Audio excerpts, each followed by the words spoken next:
Hey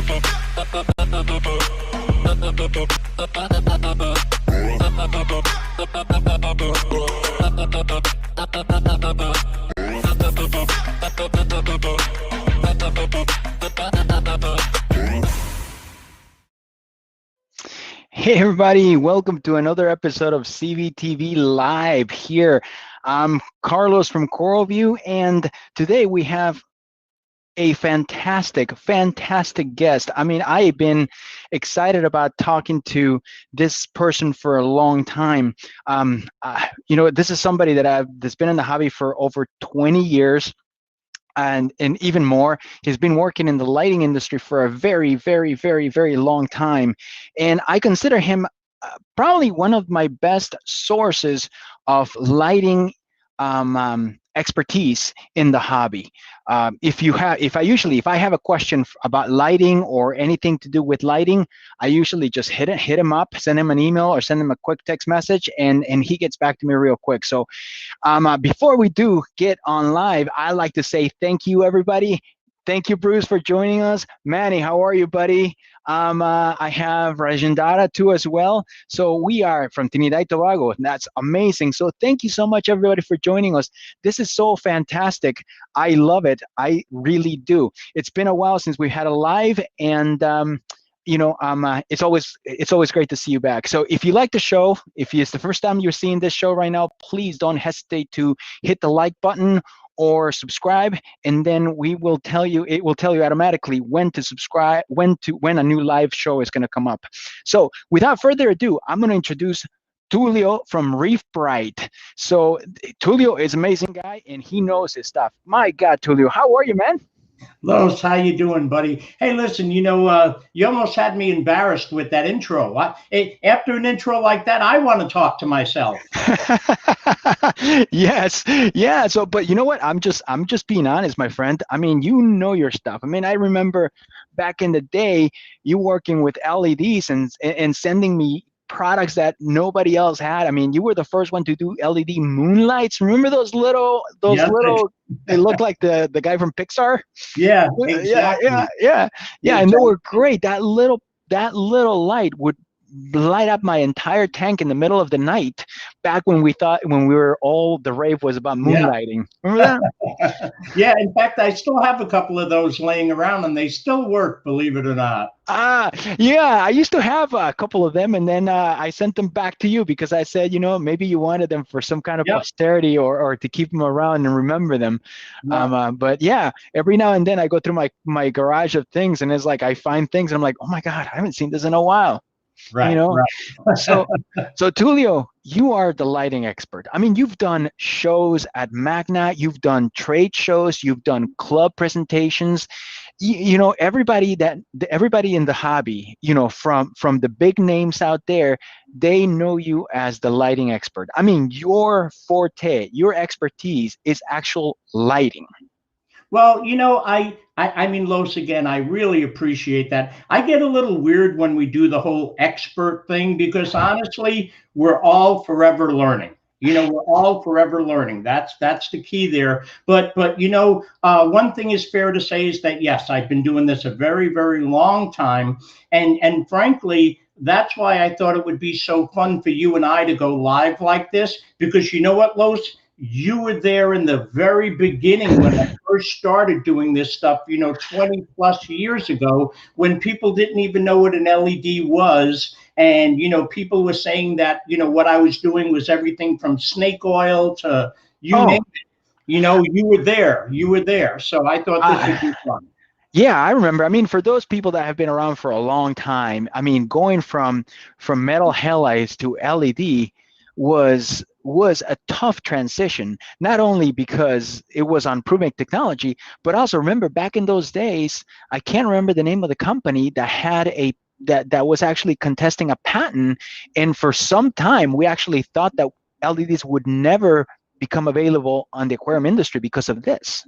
Well, interestingly enough, I was involved in that case. Yeah, I was the expert. I hate that word, but I was the expert witness in that case. And yeah, it did look a little scary there, but fortunately we got through that. And I guess we are where we are today. Yeah, which is great. I thank you so much, because the transition to LEDs has made a tremendous change in the industry.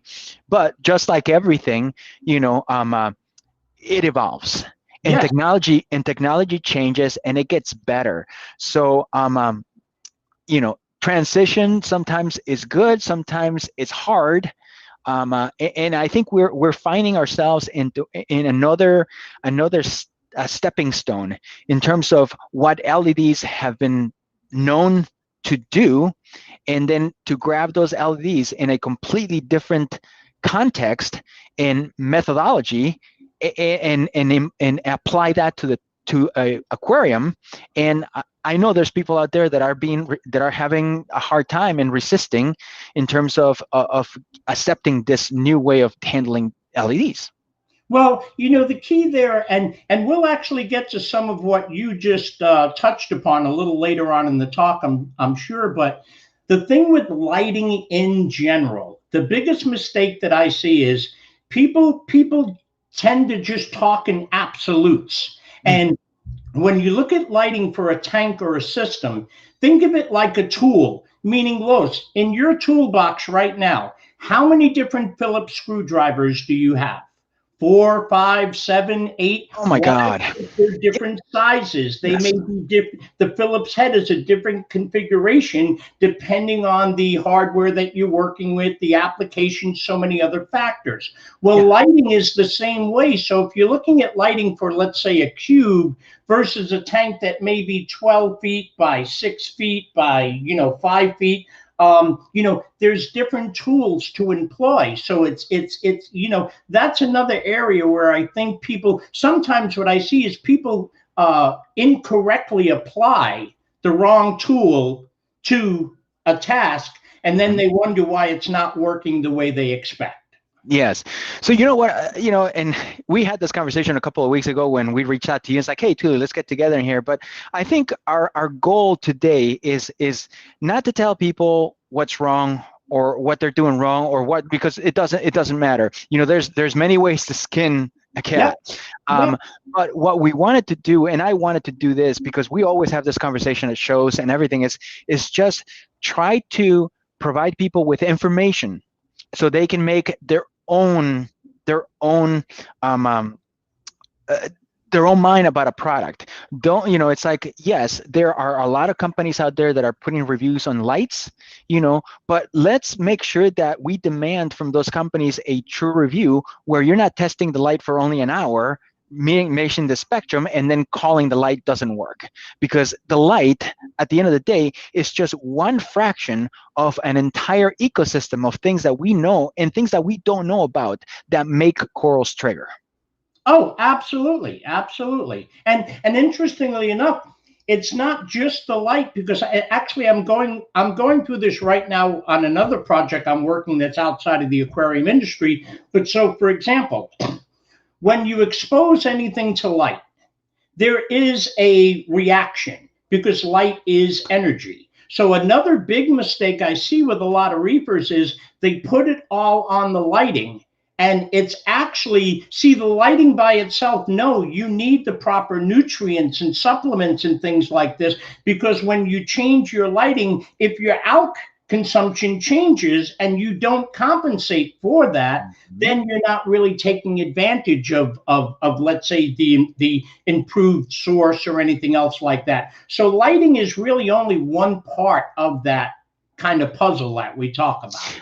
Absolutely. And you know what? I am true to that testament, because one of the big things about working for CoralVue is that I have access to a lot of different equipment all the time. So, Dave, the owner of CoralVue, says, "Hey, Carlos, we got this new lights. Can you put them over your tank and change them?"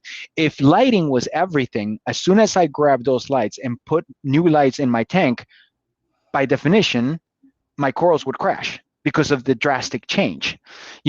But the thing about it is that even though my tank has had different types of lighting, it's always stayed kind of constant in terms of growth, because of the nutrients the lack of phosphates, or the amount of phosphates and nitrates and everything. The one thing that I've noticed though is as lighting changes, there are little tweaks that the corals do. There are little signs that the corals give me that tell me either this light is working, or this light is different, or this light is not working at all. Right. But those changes don't happen in an hour, don't happen in a day. It takes months for me to actually see something. And just like anything else, if you change the lights, you're going to see a dip in growth and coloration, but that's due to adjustments. Well, and you know what, Los? It's no secret for anyone that may have watched some of my talks in the past that I've constantly challenged PAR. Okay, I don't rely on PAR, and we can cover why that is in a little bit. I have no problem with that, and wattage and some of these other things like that. But this is important for anyone watching to know, regardless of what lighting you're using. Los, you hit the nail on the head. When you change your lighting, it can take weeks, and I mean weeks, not like 1 week or something like that. You may think you see some response, and sometimes we look for what I call those convenient truths, where we want something to be better, so we think it looks better, but really it does take at least, it takes weeks whenever you're making changes. So if you do have a light source that has 6 or 8 channels on it, every time you're adjusting those channels, you need to allow a considerable amount of time to really know if that's making an improvement on your system. You can't be like, oh, I don't like what this looks like, and I don't see anything in the coral, so this isn't working, because it doesn't work that way. Exactly. So before we keep going in here, I like to take some time and actually say thank you to some people. David Dakin, the owner of CoralVue, is here. Dave, thank you so much, David. Bob Winfrey is here as well. Oh, Bob. Reef Shui, I love that name. Dupree is also here. Richard, Chris Conti is here. Chris has always been around. Cody, California. What it says, Michael Lenz is also here. James Gillum is here. Joe Gallipoli, I think I said it right. Don't worry about it, Joe. I can't say it right either. So.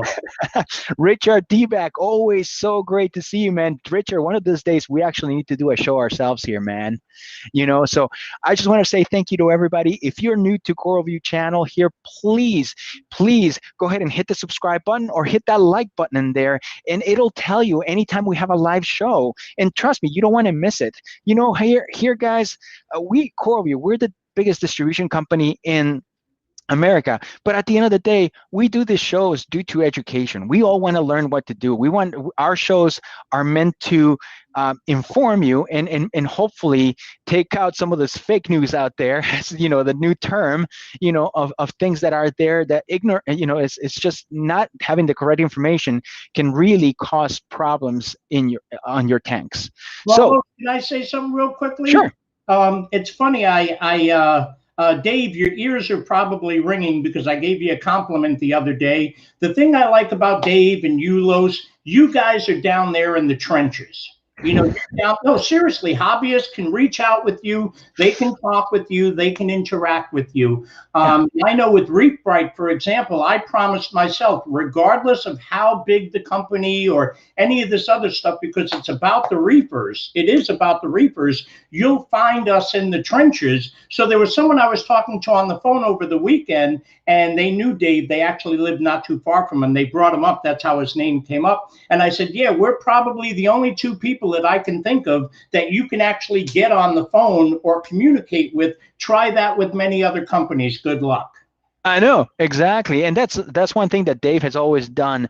And that goes to the testament of the company, that he is so close to the products. He actually tests the products himself in his own tank and puts them in there, puts them through the rigors of a test. And we usually do not carry a product unless either Dave or myself or Jeremy are satisfied with it, and it takes time. So whenever people talk about a product that hasn't come to the market, it's because we're trying to do our due diligence, and we will not sell you a product that we would not use ourselves. And I'm just going to bring a shameless plug in here, but with our new Hydros controller, it's been 3 years since we started that project. You know, we could have easily said, screw it, do 1 year and then sell it and try to get money back and deal with the problems of beta testing for the next 2 years. We did not. Dave was not about that. Let's do it right. You know, at the end of the day, we wanted to make it easier for the consumer, not for us. Oh yeah. You know, and I know your products are the same way. I mean, you guys were the first ones to create the metal halide housing where I could actually put my hand on the metal halide housing. I remember you telling me that 1 year, and it's like, No, Carlos, put your hand in there, put your hand, and he grabs my hand, and I'm like, what the hell are you doing, man? No, don't do that. And he's like, trust me. And I put the hand in there, and I didn't feel a thing. And that was on a was it 250 or 400? Yeah, 200. It was either 250 or 400. Yeah. You know, and it was just amazing how, you know, how you guys test the things, and now taking ReefBrite to a completely new, or actually taking you are taking us, the customers, on a great ride with your ReefBrites, because at the end of the day, Tullio, you came up with the strips, and then you put them together to create. Technically, you're creating the same thing that the Philips and now the Radiants are doing. You've been doing that for a long time, and you've been doing it successfully. So it's not like the Philips or the Ecotech Light are completely new. You've been doing the same thing for a long time, which is spread LEDs instead of clusters, spread them into a long, big area and make it even so that corals get distributed light. And as you and I discussed, Los, when we talked about this live stream, a lot of people don't know this, but I actually came from the original Philips family. Yes. I came from my original company was a certified luminaire manufacturer through the Philips program, because it was a program and we had X number of manufacturers involved. And that's why when I had the opportunity to work with the Coral Care, and I said this to both Chris, and I know you and I talked about this, it was going to be a lot of fun, because it was like me coming home. Yeah. Me coming home, because I was very familiar with what they were doing, and why the light is configured the way it is, and why it performs the way it does, and that's what I hope we get to talk about. You know, and that was amazing for me to talk to somebody that was part of the Genesis project, literally, because you know that the beginning of LEDs, and on top of that, you were a Philips certified, and you know. And it's just, it was, yes, exactly. So it was just perfect. Before we move on, though, there is I keep seeing on the Reef chat, it says, Tullio, when are you going to start selling those shirts? CPR shirt. Unfortunately, they can't make them anymore. I may have to talk to Suck Chew and see if we can do some more prints of these. You know what, Tullio? I think what we need to do, or what you need to do, is create Aloha shirts with the ReefBrite logo in it. Yeah, you know, I like it with just the fish. We don't need the logos. Okay, but you know, people are asking for it. You can see right here. Everyone wants you know what? David just brought up PFO. Remember that brand? Yes, I do. We used to manufacture products for them. And again, PFO was the one who contacted us when they had that whole patent case thing going on. Yeah, Pat, back in the day. Yeah, that was Joy that used to work for PFO and Pat. Remember that? Yeah, before that. And you know, when you talk about my lighting experience briefly, Los, I mean, I used to manufacture stuff for Ice Cap back in the day. Yes. You know, we manufacture lighting for a lot of people that people have no idea that that's a ReefBrite product. But because, like the Hydros, we build our stuff right here, it gives us the flexibility to help out other companies and do things for other companies. But yeah, so there's another tie-in. I mean, Chris and I, you know, Chris Conti and I have known each other forever. Yeah. You know, we all come from that kind of, you know, old school group, if you will. Yeah, that was an old school group, man. I remember those parties, boy. Remember those iMac and Magna? Oh my God, it's a kid friendly show that we can't say, but there were some fun nights in there, man. Yeah, wow. Yeah, we definitely had some fun. Remember that Kentucky? What is it? No, it was Louisville Magna. Remember that? Oh my Yeah, God. Oh my God. We did the math one time, and this is just between the two of us because nobody else is listening, right. right? Yeah, but we did the math, and during that weekend, between everybody, I think we did the math and we drank like 50 gallons of beer or something like that. Once we did the math on the bottles, it was bad, but it was so much fun, you know. Um, uh, the shows are just not the way they used to be before. No, I miss that. I do I miss miss that. that. You're right about that. They're not the way they used to be. But hey, everything evolves, and Yes. and I guess there's good and bad. There's good Yes. and bad. So So Tullio, let's get to it. Tell us a little bit about your history on in terms of, why, what is it that makes you not a light expert, but very knowledgeable in the subject. Tell me about it. Tell everybody else what is it that makes you compared to anybody else that is just putting a spectrometer below, taking data and then trying to interpret that data without really knowing what they're doing. Well, I mean, for starters, my background is photonics, the technical quantum electrodynamics, but it's photonics. Without getting crazy, it's basically light's interaction with matter. In this case, we're talking about corals. But from the applied, because see, here's the thing. Experience comes from different routes or sources, right? A lot of my experience comes from what I call applied applications and or things like that, meaning I've worked with, I've designed and worked with T5 systems. I've designed metal halide systems. I've worked with various different lighting technologies, and like those tools that we mentioned earlier with the screwdrivers, each technology has a benefit, but there's also, there's like a pro and a con to it. So this technology works well because of this, and this technology works well because of this. And I've been through all of that. So, you could say I've done everything from pushing the broom to building the light fixtures, and that's where that experience comes from.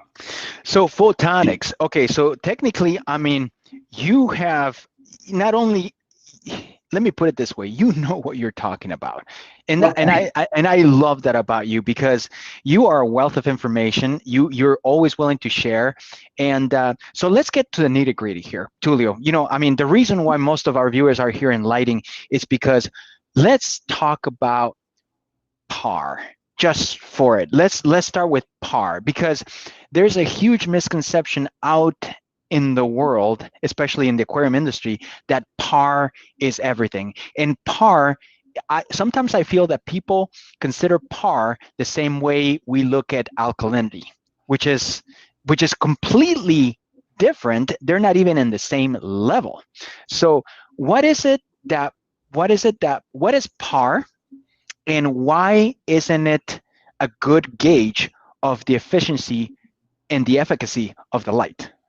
Okay, so basically PAR itself, they say photosynthetically active radiation. Okay, it's think of it in terms of accumulative energy. Okay, and if we can accomplish one thing with this talk here today, and I've mentioned this in other lighting talks I've done.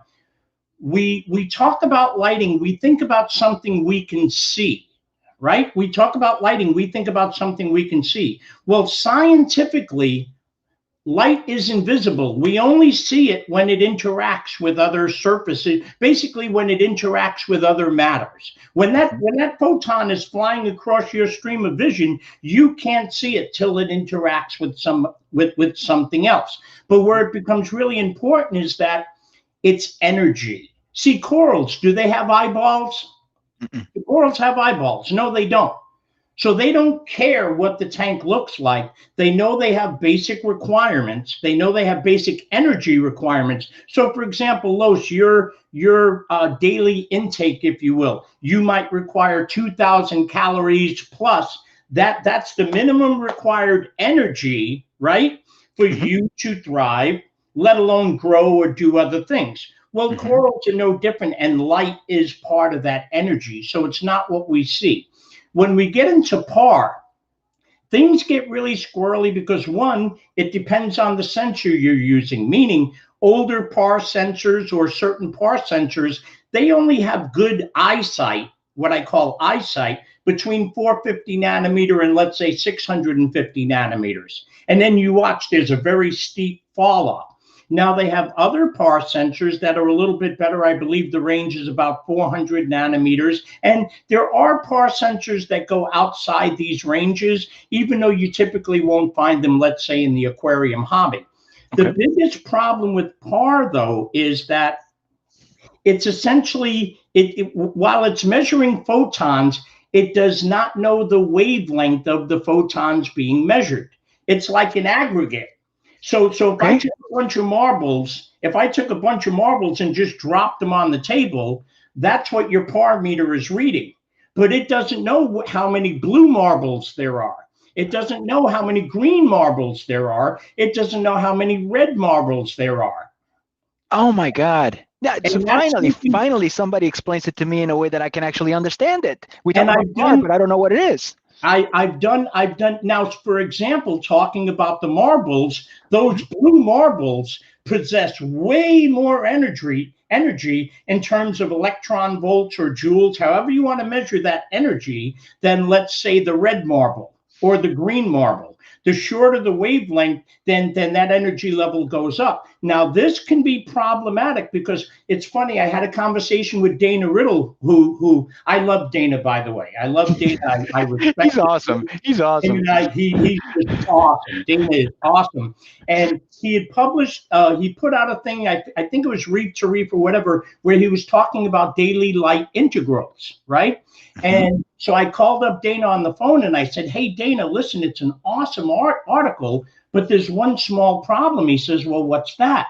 I says, well, Dana, if I'm correct, your data came from tide pools in Hawaii, correct? He's like, well, yeah. And back to those marbles, Los. So the energy they were measuring was green, red, and blue marbles making up the aggregate of that energy, right? And let's say the PAR was, I don't know, I'll just make up a fictitious number of 500 or whatever it was, right? Well, when you start blasting a tank with light, especially blue light, because the energy levels are so much higher, okay? It's kind of like a less is more thing.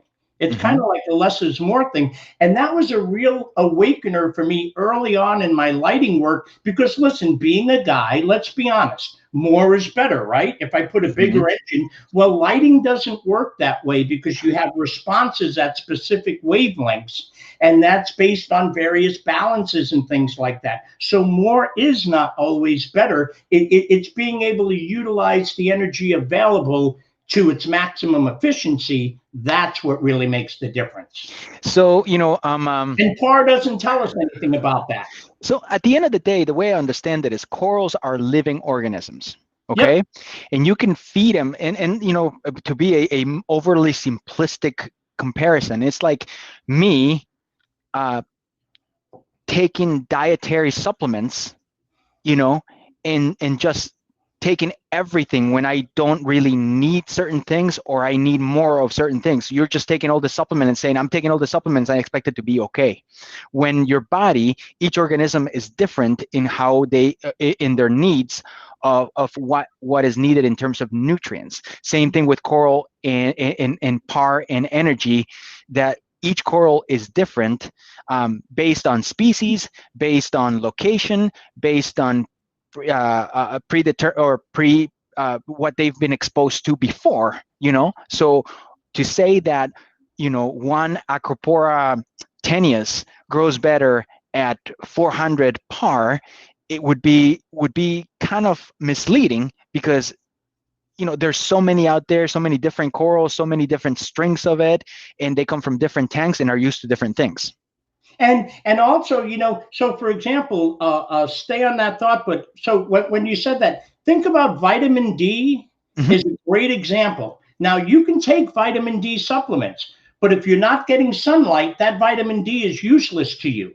Right. And what it is, and there's a specific wavelength, it's a little narrow band of wavelength, it's a band of energy in the UVB region, if you will, that energy is what helps your body process the vitamin D efficiently. Okay, so with corals, it's much of the same thing. When we're adding these supplements and these other things like that, yes, it is important. The light as an energy source, you get that cohesion or kind of that symbiotic relationship. So, for example, Los, if you were to adjust, let's say, even just your lighting intensities, putting PAR completely aside, you can actually watch your out consumption go up and down.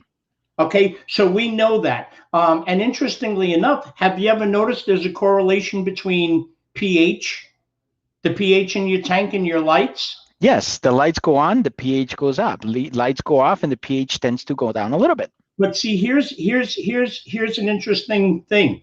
There's photochemical reactions going on, meaning a lot of people don't realize what the definition of pH is. We use the term all the time. Okay, pH, but what does it really mean? Well, it's essentially potential. It's kind of like potential hydrogen. You know, available hydrogen, potential hydrogen, positive hydrogen. Okay, so what happens is when a light source interacts with water, you start getting the separation of your O, which is your oxygen, and your H, which is your hydrogen, giving you that available hydrogen. So obviously photosynthesis plays a big role, but I've actually challenged the folks from Red Sea and a couple of other my friends. You know me, I like to break chops, Los. But my question is, I said, I'm not saying that photosynthesis or lack of photosynthesis isn't contributing to the change in the pH. But my question for them is, can pH change? Can you change the pH without the amount of available hydrogen? You see what I'm trying to say? Again, it kind of goes hand in hand. You can't have one reaction without the other. Yes. So there's a lot of things going on. And in the case of the tenuous, for example, I'll bring up Mike Paletta because I know you've had Mike on a few different times to do different talks. Yes. Mike and I were speaking at some conference or show, and I had a rare chance to sit in on Mike's talks, which I love. I love whenever Mike does talks. But he posted an image of this coral. It was the same coral. They were fragged at the same time and everything, same size. He put them in his tank. One coral was growing ridiculous, and then there was one just a few inches away, same coral, fragged at the same time, everything else, but it was considerably smaller. And it had to do with the way it was receiving the light. Because even though it was only a few inches away and it appeared to be illuminated, it was obviously receiving light differently than the other coral, which was just growing like crazy. And Mike and I have talked about that a few times. And that's what I wanted to get. That's you know, I don't want to jump ahead on that one because I want to talk about PER. You know, there's PAR, and I want to talk about the other part of lighting, which in the conversations that we've had, you actually said that is actually a much better way of measuring the light for the coral. Is that correct? Actually, no, you might have misheard me because okay, you know what? It's no secret to anyone who's watched some of my talks. I question PER, and here's why, Los. Here's why I question PER. You have a tank behind you.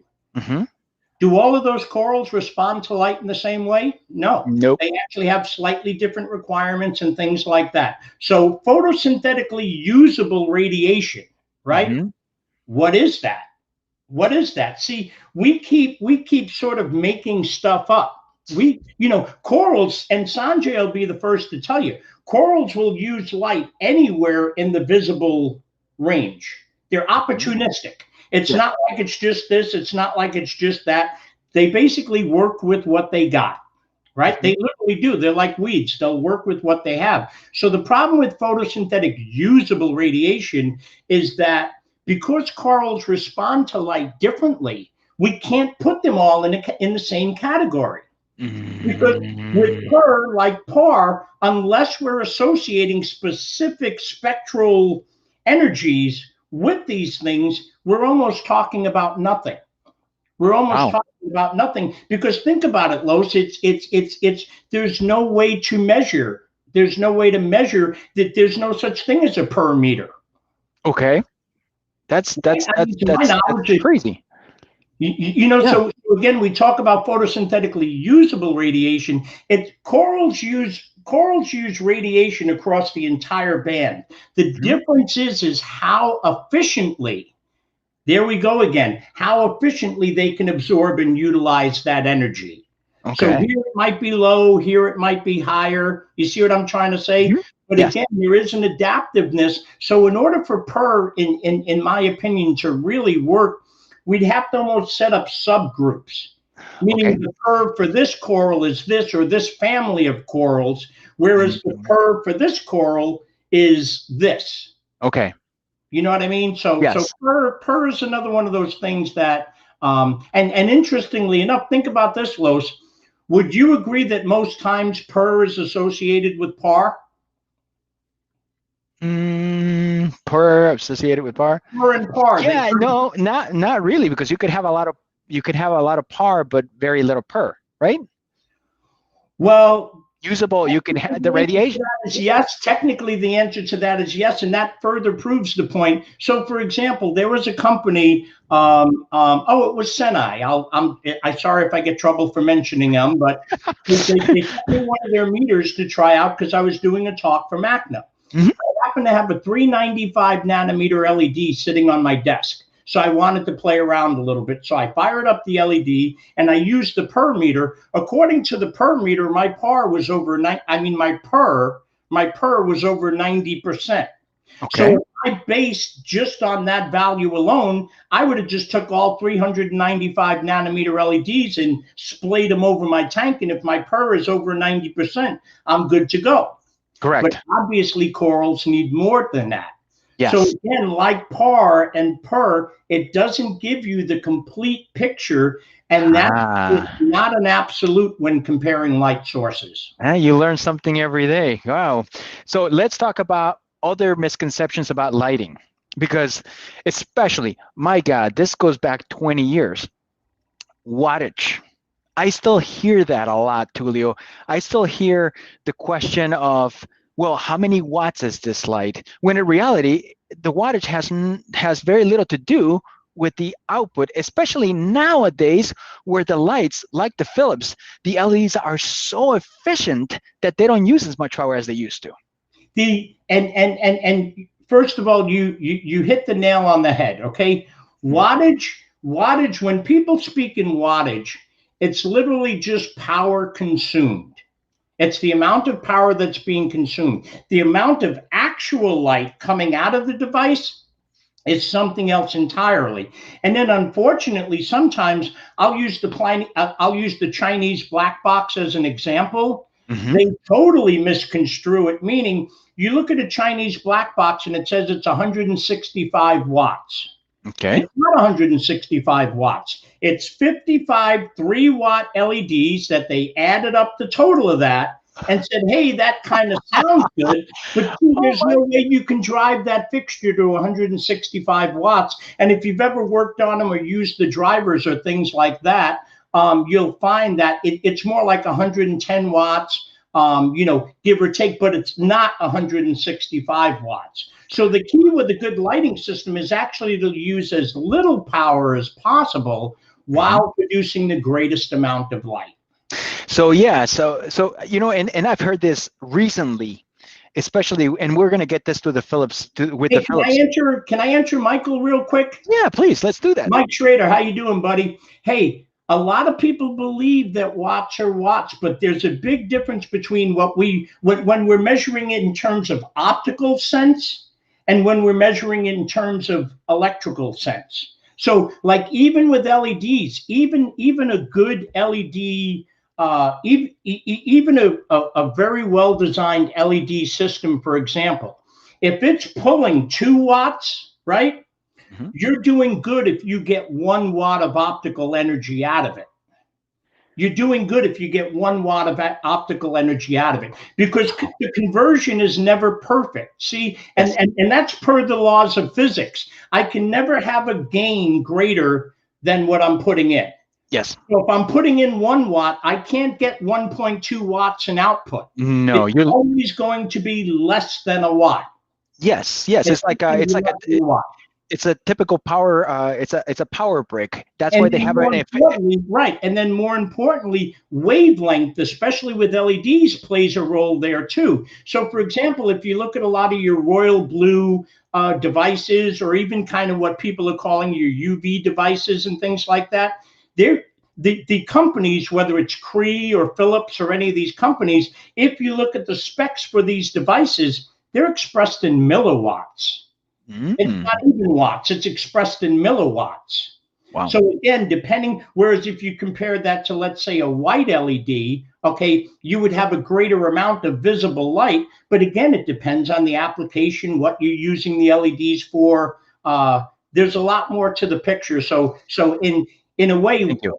a watt is not a watt. That is awesome. And I wanted to say that, especially with the Philips light, this is the Philips light that I have back here is a generation 2. Okay. And I know that people have been saying that, what, I have generation 1 and it's better because it uses more wattage. And that is such a close-minded and short-sighted way of looking at it, because at the end of the day, you can't compare something that was created years ago to something that is created now. The LEDs on generation 2 are far, far more efficient, that they can probably put out more than the first generation using less energy than they, Yes, or they're more efficient. They're yeah. more efficient. More efficient is inaccurate, and that's the key with LEDs. That's the key with LEDs, and the comedy. And Los, you know what? You can call me on this. You can call me on this. We've been talking. Well, people have been talking about LEDs forever, Mm-hmm. saying they're the holy grail, and then right after that, you hear, oh, well, they're getting better all the time. Right? Yes. They're getting better all the time. Yes. And that is true, because LEDs are a lot like your chips in your computers and cell phones and things like that. They're Mm-hmm. constantly evolving. So what they can do with LEDs today and a year from now, I mean, I'm working on some really cool stuff with LEDs for different applications, where I've absolutely seen a significant change in performance over the years. Wow, wow. So before we continue, I'd like to take this time to, again, tell everybody, thank you for coming over. I see Dupree again, as I said. Nicole is here saying hello. Sky High Reef is here as well. So thank you, everybody, for joining us. This is an amazing talk that we're having. And I think even myself, God, Jesus, I'm learning so much just going down the list of per par wattage, and we got so much more to talk about. So if you like this talk, then please hit the subscribe button or hit the like button, and make sure that you subscribe, because we always have guests, very informative, very, very knowledgeable guests that help us understand the hobby here. We're not about to sell you anything here right now. We just want to share information here. Tullio is Reef Brite. We're CoralVue, but at the end of the day, we're also hobbyists, and we love what we do. So we're here to help with information. So please hit the like button. Now let's go to another big subject that I like to talk about and I put it right there with per par and wattage, and that is spectrum. And I can tell you right now, oh my God, Tullio, this one is, Tullio's already kind of bouncing right in, getting ready to pounce, because I remember the first time I talked to Tullio, I said, Tullio, I want lights that can give me 20K. And Tullio, oh my God, that was just like, oh boy, here we go. So Tullio, I had a light company. yeah, exactly. So tell us, what is spectrum, and how, and where did the spectrum come from in the aquarium industry? Because you go to any other lighting industry, and if you tell a lighting expert, 20K, they'll look at you like you just came out of Mars. So tell us, what is that? Okay, in short, spectrum. In this case, we're talking about visible spectrum, something we can see. It's part of the electromagnetic radiation. There's a big band of electromagnetic radiation, everything from gamma rays to X-rays, you name it. And visible spectrum is actually a small slice of that. Where things get twisted, I hear people talking about color spectrum, and that's almost like an oxymoron, because when you're dealing with spectrum, and we'll just use visible spectrum, for now. So you have 400 nanometers through 700 nanometers. What you have is 300 things simultaneously going on at once when you have a light source. See, so you have 300 things going on simultaneously at once, and each one of those 300 things has a different energy level. So you have all of, so think of like chaos. You have 300 things going on at once. So here's my question for you, Los.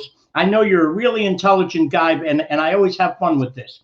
Can you think of a word or a phrase that can describe 300 things going on simultaneously at the same time in one or two words? No, you can't do it. Nope. You can't do it. Now, color, because that's something we can see, these are different sciences. There is a color science when it comes to light, but we would be talking about lighting in a different way. Now we're talking color rendering. We get into things like R values, and I can bore you guys with all of that stuff, but let's get back to what we can see. This is where, and your initial question for 20K. I'm going to ask a question to the group here. Does anyone here work for an ISO certified manufacturer or company? Actually, Lo, some of the stuff you guys work with is ISO certified. I'm certain of it. Yeah, we distribute some of that, but the manufacturers do work with that. I hope they do. I'm not familiar with it, but please. Well, this is important because essentially the ISO, or the International Organization of Standards, is comprised of scientists and physicists from around the globe, and they agree on what the various standards, or in some cases it could be everything from tolerances to you name it. Now, hey, Mike, okay, I see Mike knows what ISO is. So the point is we have standards. Now, I wanted to bring this up because there is an ISO standard for light. Okay, and actually, if you guys can bring up that Kelvin. Yeah, I'm going to ask April, our producer here, to bring that image. There you go. Okay, if you can see, this is the ISO standard for light. It didn't come from a Reef blog or a Reef magazine. This is the ISO standard. Now, Los, tell me something interesting. When you see light at 10,000 K, what color is it? It's you know what? I'm going to be a typical guy. It's blue. Okay, now, but hold on, Los. Isn't 10K white? I thought we said in the aquarium industry that 10K is white. Yeah, you know what? And where's the 20? There's no 20 there. And there's a reason why there's no 20, but 20K would just be what? A bluer blue? And you can test, and anybody watching here today, you can test this for yourself. Walk into Lowe's or Home Depot after you get done with the talk and ask them for a cool white fluorescent lamp, and look at the Kelvin, and you're going to find that it's going to be right in that 5,000 K, let's say, band. But with the aquarium industry, what I think happened was we had metal halide lamps. They started adding actinic lamps. Then, Los, remember when they came out with that 12K metal halide lamp? It was supposed to be a big thing. I think PFO sold them, or one of them guys. Yeah, I remember that. And then I also remember the Ushio. There was just a blue metal halide. Remember those? So the point is that 12K wasn't 12K, but it sounded cool because 12K is more than 10K. So then they said, well, the 12K is cool, 14K's got to be a lot cooler. And the comedy is that once you get to that end of things, the differences you're basically off the charts now. So in terms of your Planckian locus and things like that, you would see that something like 20K is like into infinity. You would actually have almost like, if we were talking about something you could see, you're into a color now. There's no white involved. So you can't have 20K and be able to see white. And looking at this graph kind of gives people a good example of it. That is crazy. So you know what, and it makes sense too, because on this graph, you know, we buy those light bulbs, LED bulbs, and you either have the warm white, they have the bright white, or they have the daylight cool. And because they're using ISO, it matches. When I buy a 65K daylight cool, the bulb is white. When I buy the 3000K bulb, it's a little yellow to it, so this makes sense, which it confuses And here's me the thing. Here's because the thing. yeah. Philips, by the way, Philips, which is why I wanted to show this slide to the viewers. Philips, who I think they know what they're talking about when it comes to lighting, uses these very same standards. Usually, you go out and buy that Philips bulb and it says 4500 or whatever it is, and you'll see it will be cool white. And you buy that 3000K and it'll be warm white. So we actually had this conversation right now. So what we in the aquarium hobby call 14K, which is a white with a hint of blue. That's the easiest way I can explain it. And that's how, obviously I am old school reefer, so I don't like my tank blue like they do right now. I like my tank with a white with a tint of blue hue. What would that be called in reality? How can I do now, that? it gets interesting, Los. Basically, that would be about 7,000. You're right in your north. It's called northern daylight. Okay. 14K would be like northern daylight, where you're just out of the white and you're getting that hint of blue, and you'd be at about 7,000. You'd be about 7,000K there. Now, interestingly enough, Los, because I started doing some quick mental math while you brought it up. 10K, we associate 10K with being white, right? Yes. That's correct, right? We associate 10K with being white. Well, guess what? That would be at about 5,000K on our current chart. So it's almost like we split everything in half. Yeah, kind of.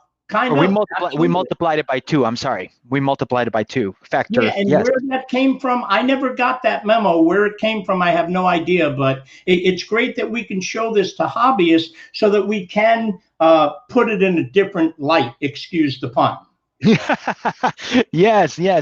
So now, speaking about, since we're in the topic of spectrum and lighting, what do you think about the people that run their tanks really, really blue? Is there some merit to it in terms of coral coloration or even coral growth? Because based on what I kind of gather, it's like sometimes too much blue is not good. It might not be good long term for the stability of the coral itself. I don't know if you can relate to that or comment on that itself, because that's the big trend right now. Everybody wants as much blue as they can. Well, it's interesting because now color is one thing. And when we talk about blue, we're talking about a big band of light. We're talking about a big band of light. So, but color is one thing, but intensity is equally as important. So can you have a successful tank under all blue light? Absolutely. I did it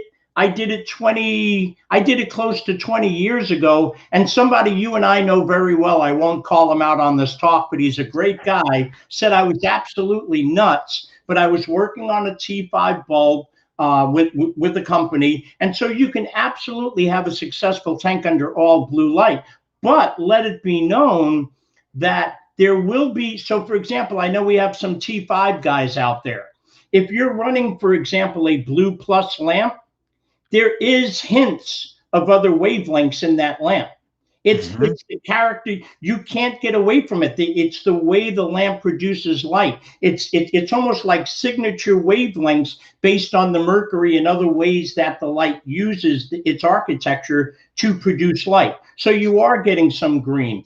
A white LED, I hear people talking about white LEDs, they say, oh, well, green light. If you're using a white LED, you've got red, green, and blue. There's no getting around it. You can't create light with white light without red, green, and blue. But can you do a tank under all blue? Yes. But here's the critical part, especially if you're going to do that. The way you distribute that energy. That's the key. It's the way you distribute that energy. And again, it depends on your goals. If you're looking for sick colors, which Los, you and I, we see some of the stuff out there. Some of these guys are going after like these sick colors. There can be some there can be some method to the madness, if you will, in Yes. doing that. Because see, corals are like antennae. Remember when you and I talked about this before the talk? Yeah, and we were gonna. I was gonna get to that, but you are. So let's talk about that. So a coral it doesn't have eyeballs. We've already Establish figured that. that one out. Okay. So think of it like an antenna, and all it knows is that I have to receive a minimum amount of energy just to survive. I can't reproduce or do anything until I meet this energy threshold, right? Mm-hmm. Now, corals are ingenious because they can actually alter their pigments when needed. And what they will do is they will alter their pigments to receive the light that or the energy, if you will, they feel they need to require, because each color responds to light differently. And I'll break this down very simply. Take the color red, right? Got the color red. What that means is that it's absorbing mostly green and blue, but reflecting mostly red light. So you're seeing red light. Gold. Everybody knows what gold looks like. Well, gold absorbs a lot of blue. Now, here's my question for you, Los. What happens when you mix green and red together? You get yellow. Yes. Isn't gold yellow? Ah. Now take silver or chrome, which reflects all wavelengths of light equally. Now you have like a mirror. That's all a mirror really does. It uses silver because silver or that, chrome, silver, whatever you want to call it, it's reflecting all colors equally. So when you look at a coral, and this is why I love Dana's work, because Dana just leaves me in the dust when it comes to this type of work, meaning actual absorption at specific wavelengths and things like that. But when you're looking at a coral and it's all these different colors, that's awesome, because each one of those corals is absorbing and reflecting different wavelengths of light. That's so cool.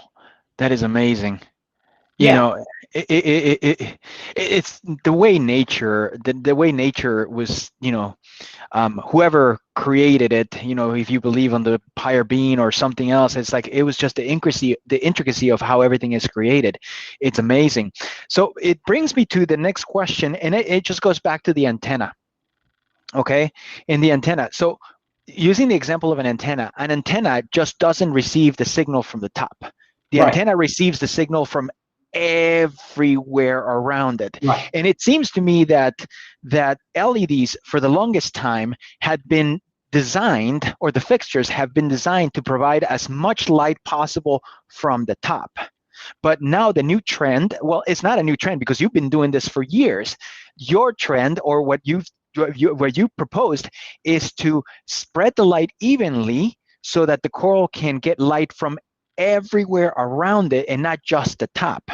So explain that to me. Okay, so if you think about an LED, in fact, can we bring up that cutaway image of an LED? Yes, yes, thank you. Yeah, okay, thank here you. we go. Now this is a cutaway of an actual Luxian. It's a Philips device from many years ago. And you see the little LED chip there. So right out of the gate, just because of its architecture, even in a perfect world, that device can only emit light at 180 degrees because it can't produce light behind itself. Okay. It actually, there is some photon interaction between the backside of the chip and the substrate, but that's a whole other story entirely.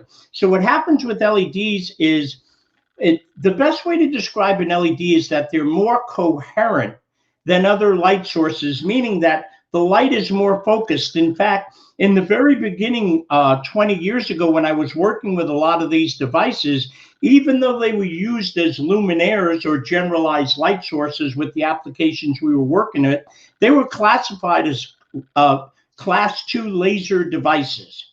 So the light is very focused from an LED. The light is typically very focused from an LED. And back then, a big thing was optics. And I was smiling when you were mentioning some of this, Los, because Future Electronics, which was the global distributor for Philips, the Luxian LumiLED line, Hmm. I used to work with them very closely, and they had a folder on all the work that I was doing, and they came to me a couple of times and they said, "Man, you can't do this with LEDs." And I'm like, "Well, why not? Because for this application, it works best." You know what I mean? So again, with the coral being an antenna, now you pointed your finger up like this for an antenna, but most corals are like this. And Yeah, most people, even when they measure par, they're measuring straight up. straight up. Exactly. Well, Yes. when I do light testing, I do all different types of light testing, but I actually have a gantry that I made for myself. And basically what it is I'm able to mount a light source, right? I'm able to fix mount the light source. And the gantry, think of like a swing, okay? And I'm able to mount, whether it's my spectrometer or my par sensor or whatever other sensor I want, to this swing, keeping it equidistant from the light source. So if I'm at 45 degrees, I'm still 12 inches from the source. You see what I mean? Because that Hmm. distance Yes. doesn't change. Right. Right. And that allows me to measure a lot more, because if you take certain light sources, for example, there is a cutoff point. Mm. And if you took your par meter and you started, let's say, angling it sideways or even at a 45-degree angle, you would be getting a completely different picture of what you thought about how the light is being distributed in your tank. Mm. Wow. So what makes the so why is then so the puck mentality, the old LEDs, put them in a cluster in Blight compared to the spread out mentality? How is that? How does that change the way the light is emitted, and how does it change? What have you seen in terms of your tests? Well, again, you know what? This is something that can be easily proven by going to Lowe's or Home Depot. Okay. You have a floodlight Hmm. and you have a spotlight. Correct. And in almost every case, the light source itself is identical. The only thing that's changed is the optical treatment of light. So the Okay. spotlight squeezing it, the floodlight allowing it to, let's say, spread over a much wider field. Also, again, it depends on the aquarium. If I have a little, if I have a smaller cube, then one of those pucks or devices might work perfectly fine. But when you have a cluster of LEDs like you've indicated, create an imaginary cone in your head. Mm-hmm. Create an imaginary cone in your head. Now, depending on the height or the size of that cone, Los, what happens when you put a circle in a square? You have dead It, space in the corners, yeah. don't Yeah. Yes. Yes. Yes. you? And what happens if you put two circles in a rectangle? You have Same dead thing. spots. Mm-hmm. You see where I'm going with that? Yes. So Yes. now you can raise these sources up higher at the sacrifice of intensity in par or some of these other things like that. And then you get to a point where you're spilling so much light outside the tank. It's like, where are you going with that? So the benefit to a larger device, hence the philosophy of Reef Brites for years, is when you deliver that light evenly in a linear or even, let's say, a square fashion like the coral care, you're delivering that energy equally to all parts of the tank so Yeah. that all the corals can use it more efficiently. Because And intensity, it's the distribution that really counts. so to claim that a light that has clusters is more intense than a light that uses even distribution, it would not be a correct statement, because like you said, the floodlight is the way the light is being treated, Well, of the mechanics. No. it's what I call a convenient truth, meaning I can create a cluster to give the appearance of being brighter directly under the source. But in terms of actually delivering usable energy, Mm-hmm. my other light source, while not as intense, the aggregate of energy produced is greater. There you go. Okay. The Okay. aggregate of energy produced is greater. It's greater. So you may have with the cluster, you may have high energy right below it or where that cone is, but if you're outside that cone, then the energy just could potentially just drop drastically. And you know what, Lois? Let's have some fun here. I know Yes. we have a lot of T5 users, right? Yes, we do. Now, Los, these words did not come out of my mouth, but you know that back in the day, they said that LEDs replaced everything. They killed halides, they killed T5s, they killed all of this, right? Hmm? So my point is, if LEDs are so awesome, then why are people having success by adding T5s? Exactly. Ah, Exactly. well, there's a reason for that. There's a reason for that. It's that energy delivery that we're talking about. It's not that their LED fixtures are bad. It's just they're not getting the coverage from their cones. So what the T5s are doing is filling in. Filling it in. All right. And you It's know not what? that it's T5s. You could do the same thing with LEDs. You just have to treat the way you're delivering that energy differently. Okay. Now, can you explain to me then why what is perceived as a single source metal halide it has, even through the time and it's still considered like the light for corals, the way it just spreads out, the way it distributes the energy. Why is that? Or am I wrong? Well, no, no. Well, listen, anyone who knows me personally knows that I am a big fan of halides. But again, like I said earlier in the talk, each lighting technology, it's all in how you apply it. Gotcha. Okay.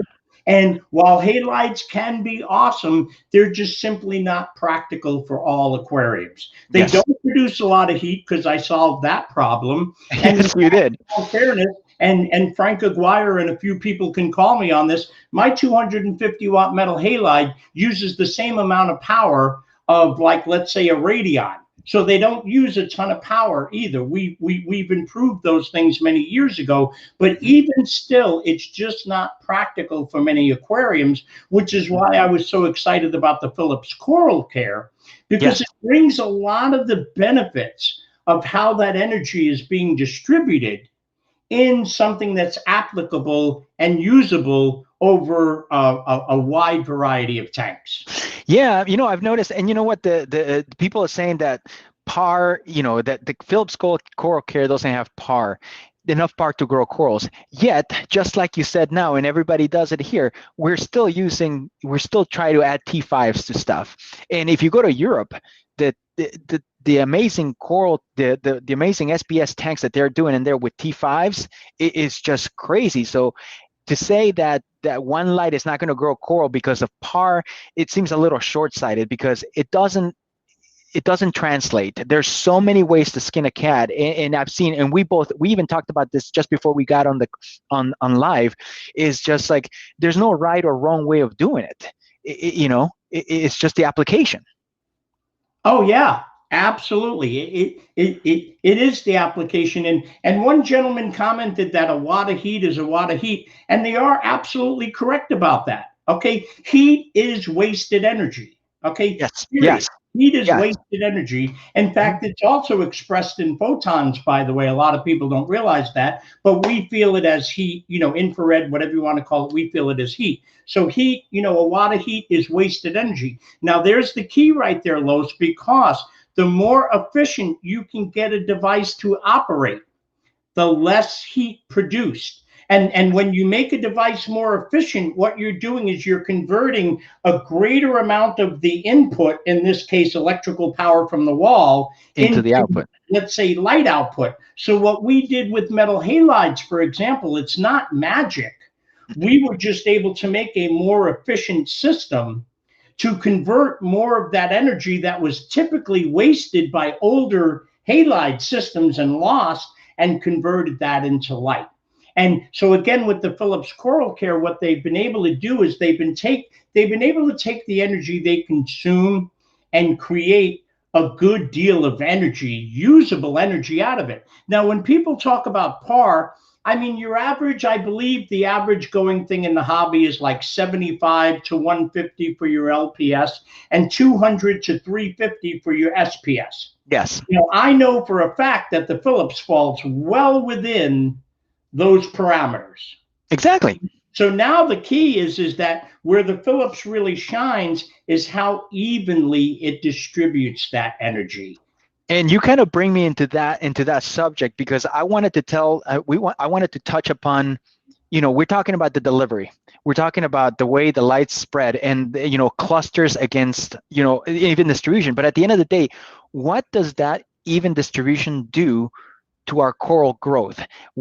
How is the coral going to react differently being exposed to a spotlight compared to a floodlight?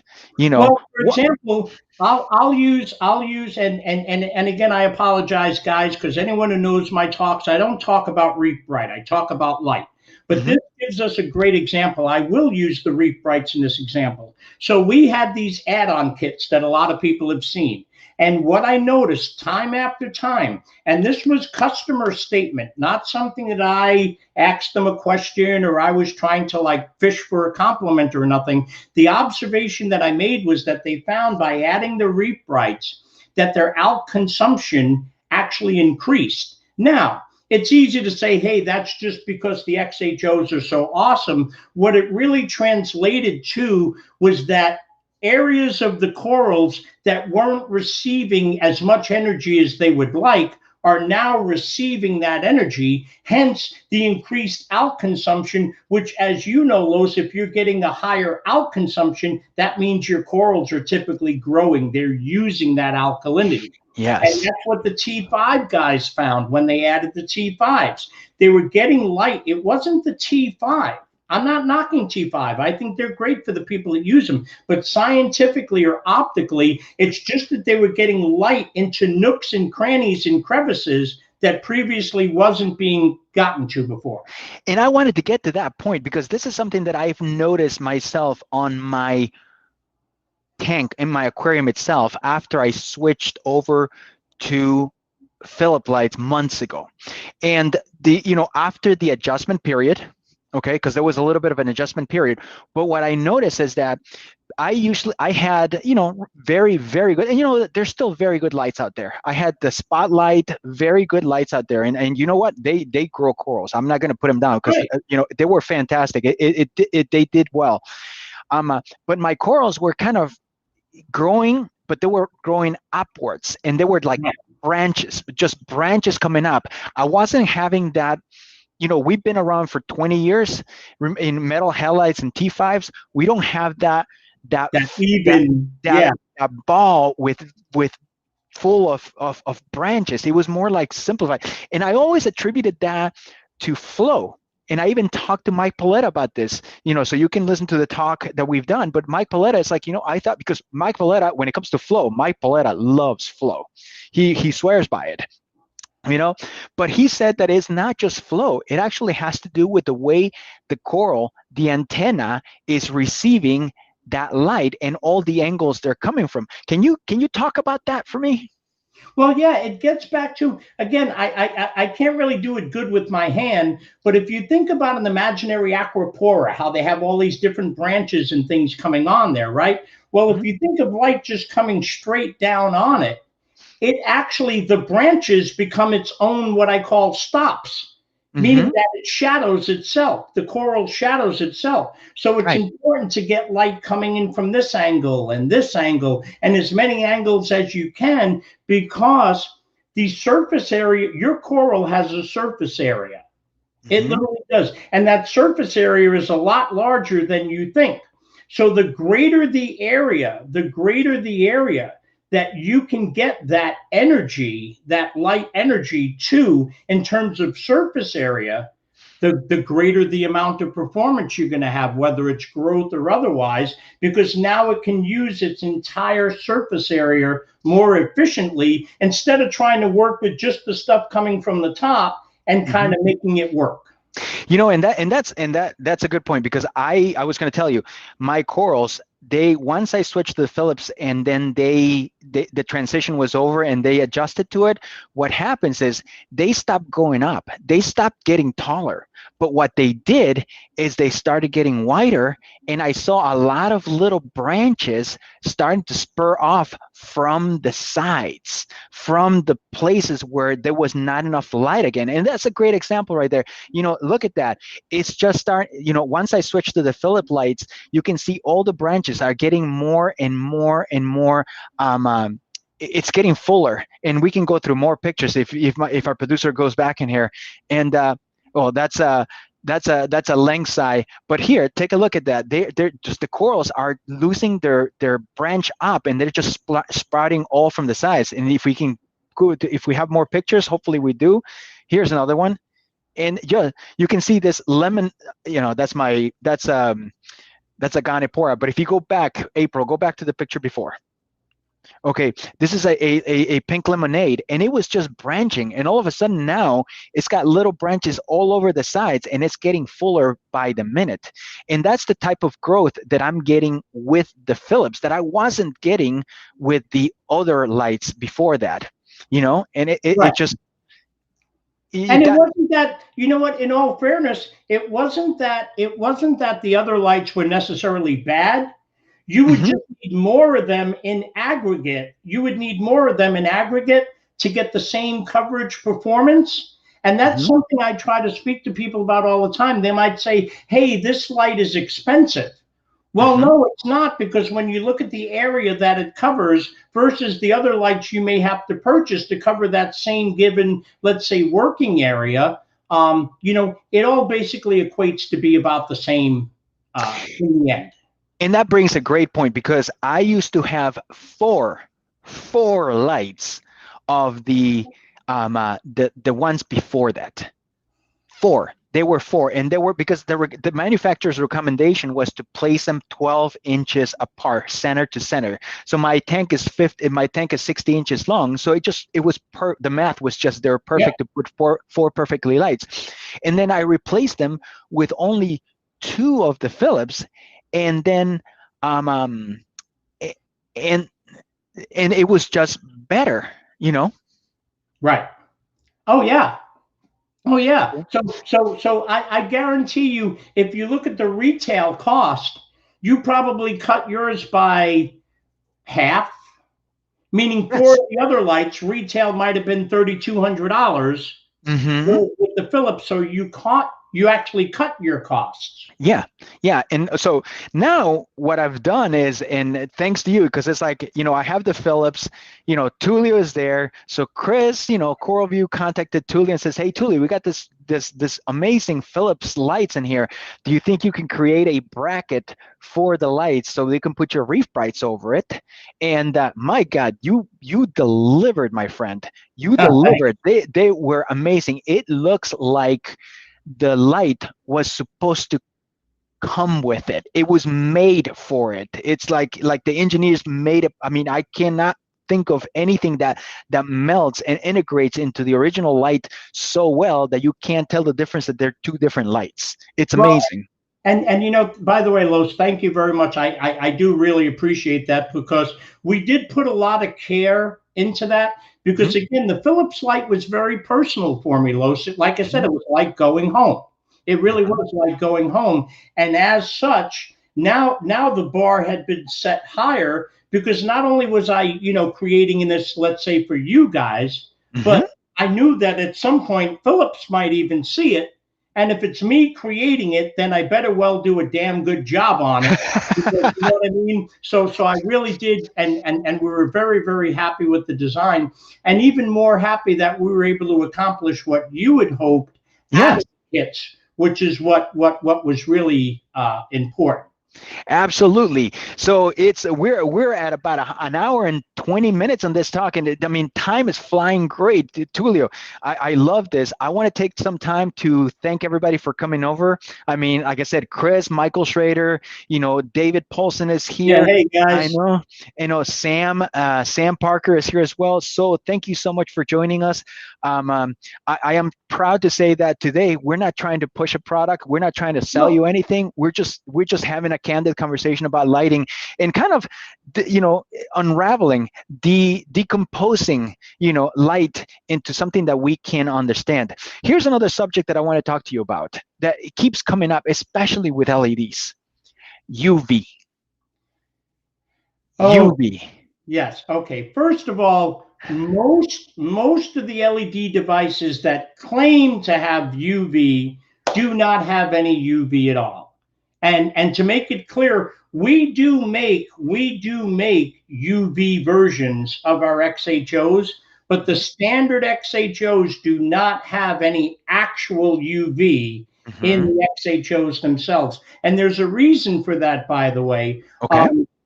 And so the comedy is you know, there's been various things going on about the importance of UV and everything else like that. And I'm not saying that there's not any importance in UV per se, okay? But if you measured the amount of actual UV your corals are receiving in captivity, I'm not talking about in the wild. Now, again, depending on the depth of the coral and other things like that, but even in tanks. So T5s, they will inherently emit some UVA. It's characteristic, it's there. But that energy, once it interacts with light and then water and everything else like that, by the time it gets down to your coral, there's a lot less energy. If it's there at all, depending on the depth of the tank and other factors like that. So, you know, a lot of people use UV as a buzzword. And the problem is most of the devices claiming to have UV actually don't have any actual UV, because it's not actual UV until it's 400 nanometers or less. Anything above 400 nanometers is near violet. You see where I'm going with that? Yes. It's near violet. It's not ultraviolet.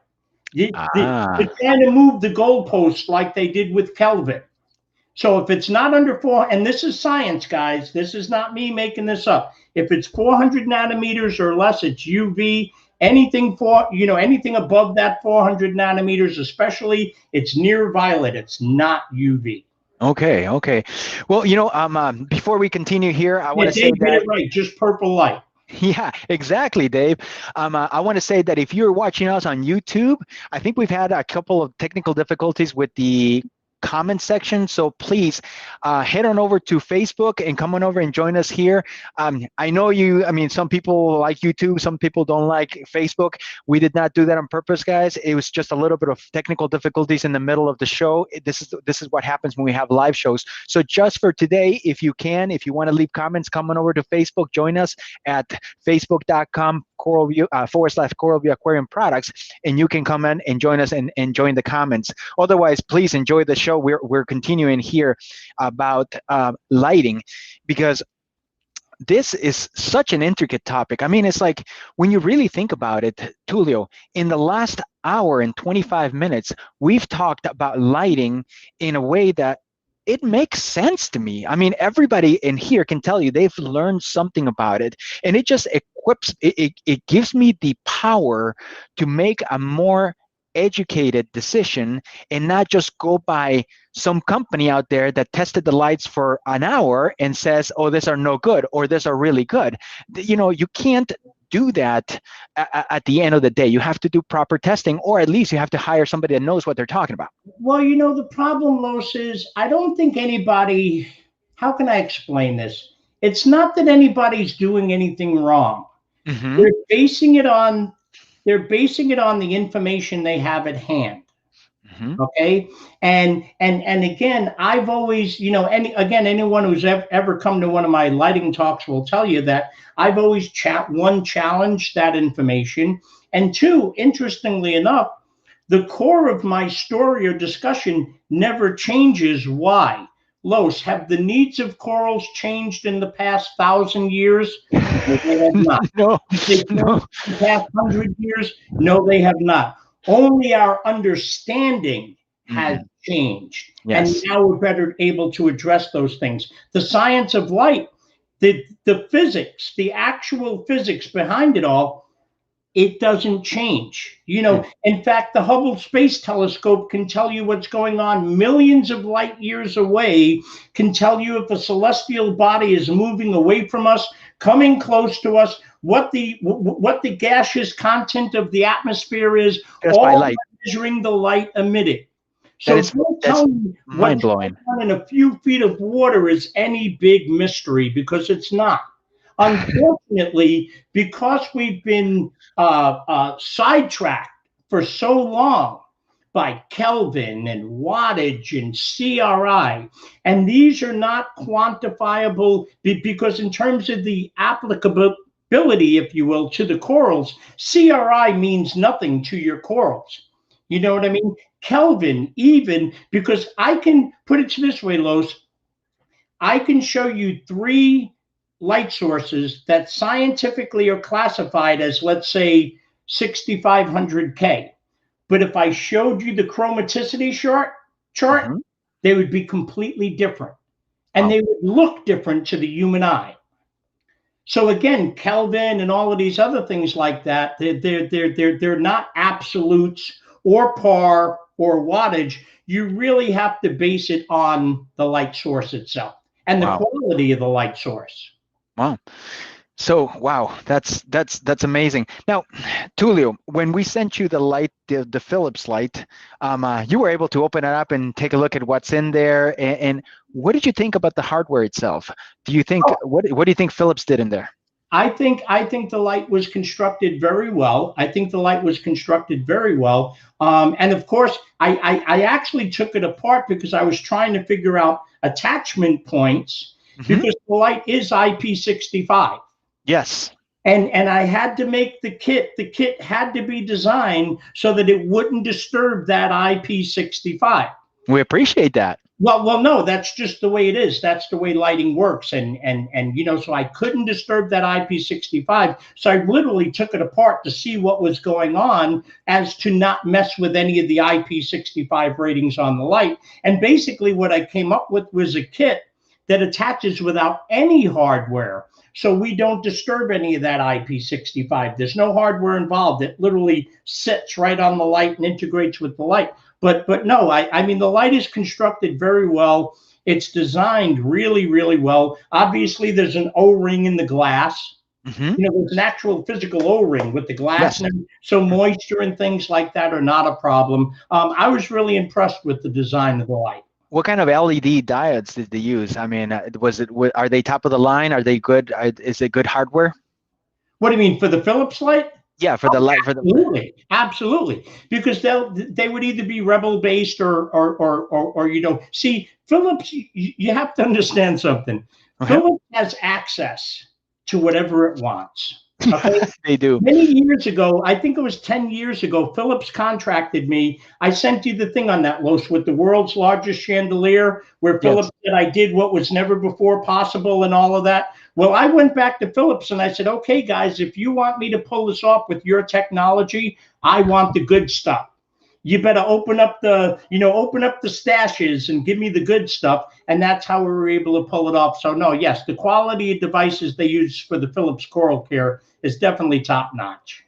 Yeah, and I wanted to get maybe I can get April, our producer here, to put a couple pictures on the screen of my my Philips lights with the Reef Brites on them. I mean, we took a couple.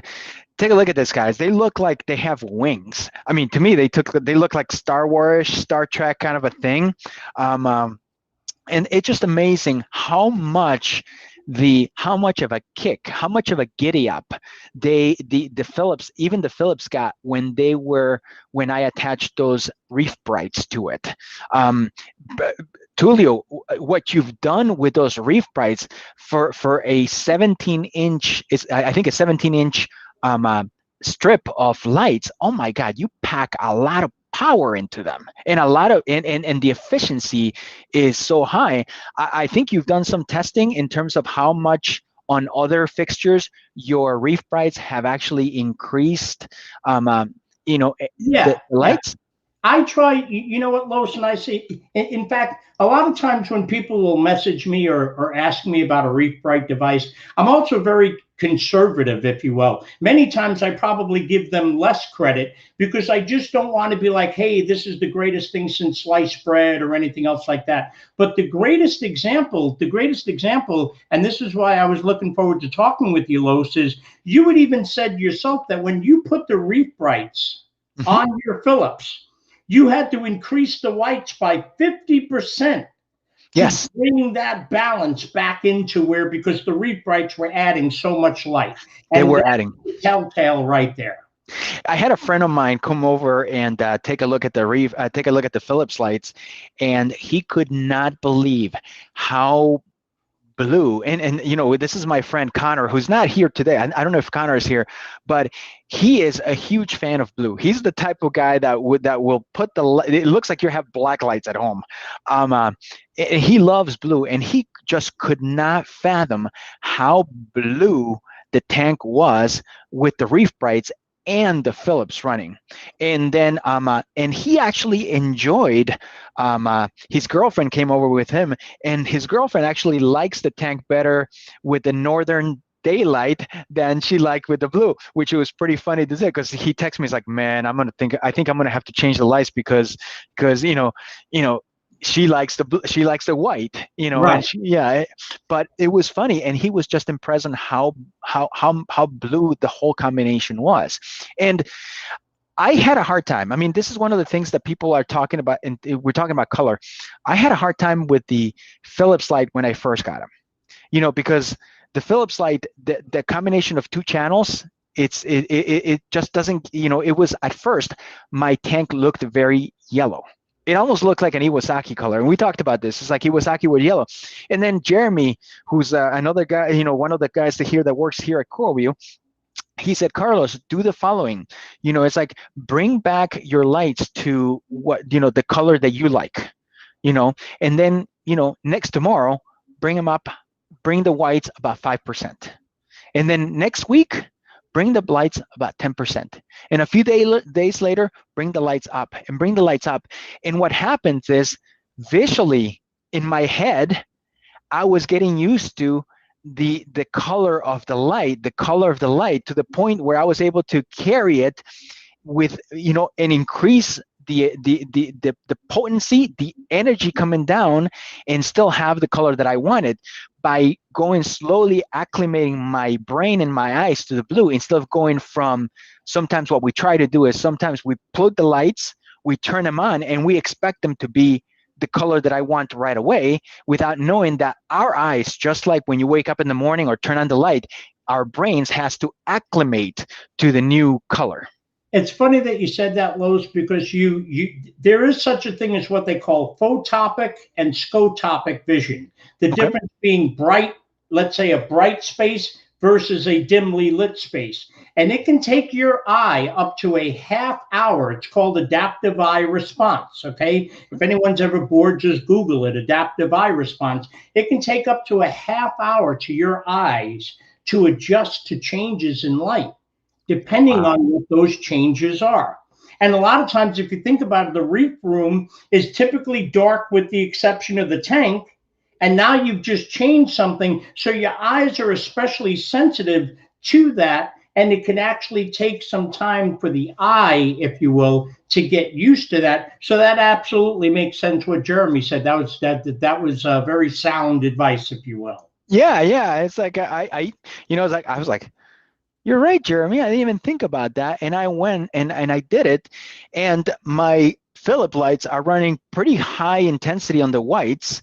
And I'm happy with the color. And I can tell you, my corals are thrilled about it. I don't know, but I'd rather have fuller table-like colonies than have just a whole bunch of branches trying to reach up into the sky, trying to get as much light as they can. Well, and you know, Los, some of that does. So, for example, when we're talking SPS corals, and guys, listen, I do not profess to be an SPS expert by any means. My thing is the lighting side of things. But this I do know. Many SPS corals are table corals. Well, they're called table corals because they grow like tables in the ocean.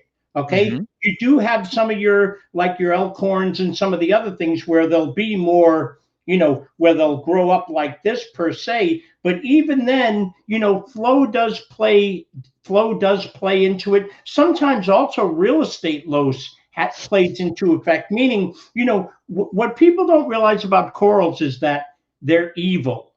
They're with one another.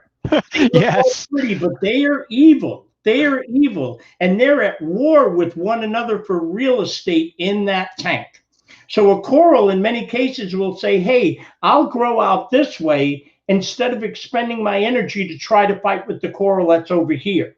Mm-hmm. And they'll try to grow in their own ways until they run out of room, and then they have to, directly start competing with each other.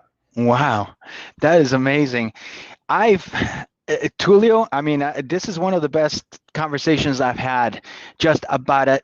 I thought that lighting and all the things that I've learned now and the understanding of the overall, now I understand PAR, in my little understanding world in here, just Remember enough. the marbles. Remember the marbles. Yes, remember the marble. But now I know what PAR, I know what PER is. I know the relation of wattage.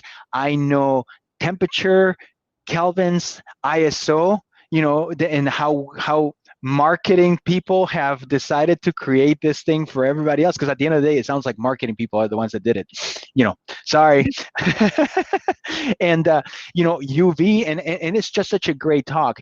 And one thing that we're going to do also is that I wanted to say is, everybody that has been commenting, everybody that has joined us and commented on the talk has actually automatically been entered into a giveaway, right, Tullio? That's right. That's correct. So what are we giving away, Tullio? I guess we're giving away one of the XHO Coral Care add-on kits. And by the way, guys, even if you don't have a Coral Care, the XHOs will come in really handy to add on any one of your tanks. That is correct. So anyway, yes, the giveaway is the SHOs for the Coral Care. But you know what? I'm sure if you email Tullio and says, hey, Tullio, I don't have a Coral Care, but I have this other light, could I switch the bracket? The lights are technically the same thing. It's just the bracket itself that changes. So Tullio will do it. So that is the big giveaway. So I want to say that the winner is, and he's been around from the beginning. I mean, I saw him walking in and actually, commenting and everything, but before I give out the winner, I just want to say, guys, if you like the talk, if you like the conversation that we had here, please hit that subscribe button, hit the like button, because it allows us to tell our bosses up there, David and Brandy, that this conversation is working, that we are all learning. And again, and it's really hard sometimes to make this talks when we're not trying to sell anything. Again, those marketing people, let's try to push this, let's try to push that, when we're like, no, we just want to have a conversation and learn. So in order to keep this talks and this live streams somewhat commercial free, we need everybody to like our channels and watch us. So the winner is Dupree Stewart. Awesome. From Facebook. So Dupree, you have won. Hopefully you're there. You have won one of those lighting brackets and kits from Reef Brite. This is awesome. Thank you, guys. Tullio, this has been amazing. I mean, God, we're already an hour and 40 minutes, Tullio. This is crazy.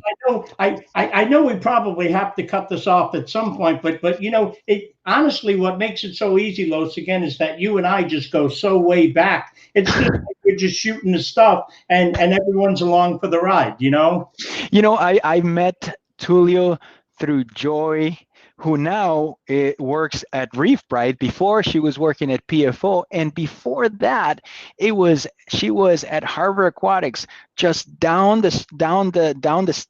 from me in Indiana, because I'm actually in Chicago. And we can go back some stories when we just drive down there to Harbor Aquatics, and remember the days when we used to just clean live rock, and the shipment would come in and we just sit down and with a scrubber. Tomato clown. Do you remember the evil tomato clown? Oh my God, that clown. Yes, that clown was evil. She was evil. She made a clown, a trigger, look like a puppy compared to that tomato clown. And I remember us breaking bread with chicken and beer, sitting down outside in the greenhouse and just having a great time. And this talking. So Joy, listen, I mean, not only is she my fiance, I love her to death, but she, I tell people all the time that Joy doesn't get half the credit she deserves. Yes. It was actually a lot of the stuff that Joy helped me with that enabled me to do what I do today with the lighting stuff. And it all started at the greenhouse and those stupid little tanks. habits and exactly. You know, guys, and this is something that I am so thankful that we're able to do now with us in live streaming. And if there's one thing that has come out of this pandemic, is the fact that we've learned to keep each other close even when we're so far.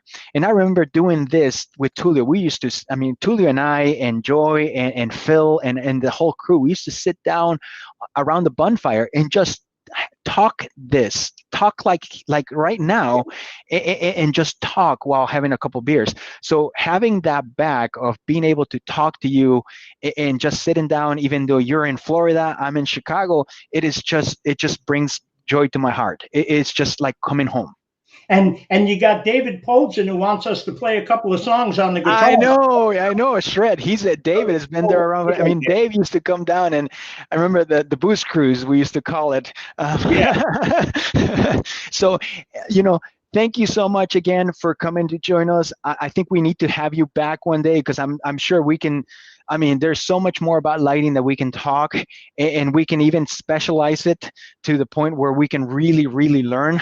Something that might be cool to talk about is the hydros and the lighting integration, because I didn't even go there. Yeah, we haven't even gone, and we're saving that for later. Yeah, we're saving that for later. But what I wanted to say is thank you so much. Thank you so much for joining us. We do have an ongoing giveaway from Hydros, and that is we're giving away two $1,500 shopping sprees for Hydros products. So the marketing people decided that, why don't we give out a few controllers, Control 2, Control 4s, and then brainstorming. We said, why don't we let people customize it? Why don't we let people just get $1,500 shopping spree, and then they can choose whatever they want Hydros. So that's what we're doing. Two lucky winners are going to be announced on the 30th, I think it's the 31st.